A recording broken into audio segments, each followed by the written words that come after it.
Hi guys! So welcome na naman kayo sa panibago ng buhay ko guys. So for today's video guys, aalis nga pala ako dito guys.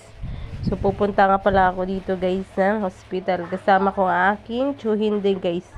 So dito nga kami guys, nagmamotor kami at nasa biyahe na nga. So hindi tayo nakapag-ayos ng video guys kasi gawa ng... So, nandito na nga kami sa biyahe, guys. So, medyo malapit lang naman dito kasi sa yun, guys. So, madalian lang tayo ng kuha ng video. At dito na nga kami, guys.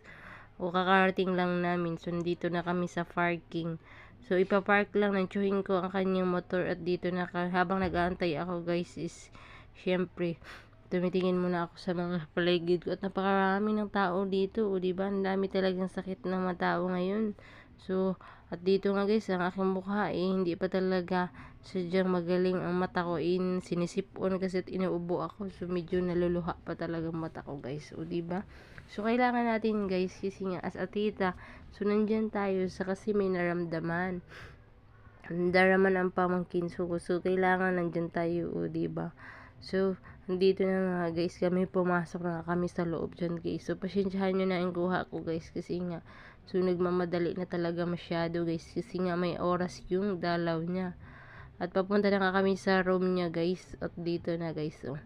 Ito ang sa kanyang sa labas.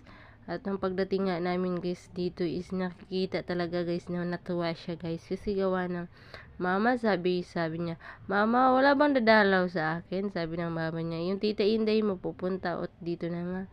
So, kita naman sa itsura nga guys na medyo okay na ang pakiramdam niya guys. So, hindi pa talaga gumaan kasi gawa ng meron pang hindi pa naglalabasan yung pantal sa mukha sa mga katawan niya.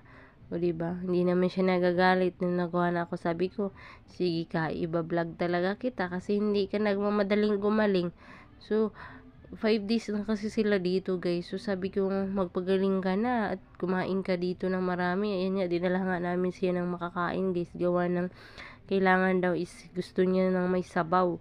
Tapos pag may sabaw naman ayaw. So, may halo ding pabebe. Pabebe talaga. So, ganun talaga guys. Tayo mga nanay, kailangan dapat tayo maglaan ng oras sa ating mga anak. Kasi nga, gusto din nila ng effort natin bilang magulang. So, ganun lang naman kasi yung mga anak Kahit hindi kasi nila sabihin, gusto nila lagi silang nilalambing.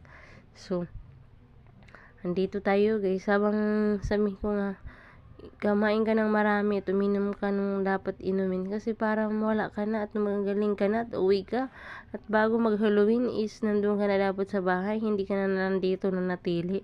Sabi ko ba naman hindi ka ba dito na